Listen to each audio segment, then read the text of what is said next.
AMC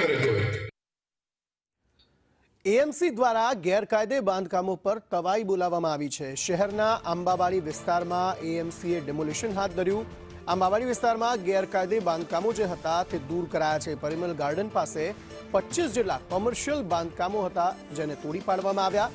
2007 થી આ તમામ એકમોને નોટિસ આપેલી હતી, તે બાદ હવે જે કાર્યવાહી કરવામાં આવી છે। एक्चुअली रीडीपी नो अमल है, रोड लाइन नो अमल है, એટલે 18 મીટર રસ્તો તો છે તે 30.50 થાય છે। એ મુજબ આપણે કાયદાકીય કાર્યવાહી પૂરી થઈ એટલે અમલીકરણ ચાલુ કર્યું છે અને 2007ના અરસામાં આપણે નોટિસો અપાયેલી છે।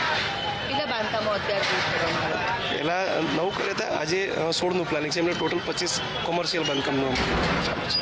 અમદાવાદ શહેરમાં ગેરકાયદે બાંધકામો ઉપર અમદાવાદ મ્યુનિસિપલ કોર્પોરેશનનું બુલડોઝર ફરી વળ્યું છે। અમદાવાદ મ્યુનિસિપલ કોર્પોરેશનના એસ્ટેટ વિભાગ દ્વારા આજે જે ગેરકાયદે બાંધકામો જે છે તે દૂર કરવામાં આવ્યા છે। પરિમલ ગાર્ડનથી જે સામેનો આખો જે મુખ્ય માર્ગ છે ત્યાં આવેલા 13 જેટલા બાંધકામોને દૂર કરવામાં આવ્યા છે। કોર્પોરેશન દ્વારા તમામ જે નોટિસ આપવાની કામગીરી હતી તે કર્યા બાદ જે ચોક્કસ સમયમાં જે આ એકમોને ખાલી કરવા માટેની નોટિસ પણ આપી દીધી હતી। જે ગેરકાયદે બાંધકામો હતા, જે દુકાનો હતી, કમર્શિયલ બાંધકામો હતા, તેને દૂર કરવામાં આવ્યા છે। ઉલ્લેખનીય છે કે શહેરમાં જે વધતો ટ્રાફિક જે છે, ટ્રાફિકની સમસ્યા છે અને જે ગેરકાયદે બાંધકામો ઊભા કરવામાં આવ્યા છે તેને લઈને અત્યારે હાલ તંત્ર દ્વારા જે કામગીરી છે કરવામાં આવી રહી છે। જે આંબાવાડી સર્કલથી પરિમલ તરફનો જે મુખ્ય માર્ગ છે, આ માર્ગ ઉપરના જેટલા પણ જે બાંધકામો આવેલા છે તે અત્યારે હાલ દૂર કરવામાં આવ્યા છે અને કોર્પોરેશનની ટીમ છે તે અત્યારે હાલ બાંધકામો દૂર કરવા માટે અહીંયા પહોંચી ગઈ છે। એટલે કે જે રીતે ગેરકાયદે બાંધકામો ઊભા કરવામાં આવે છે શહેરની અંદર, તેની સામે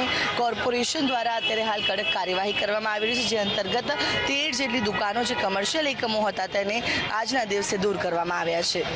કેમેરા પર્સન મનીષ વાણિયા સાથે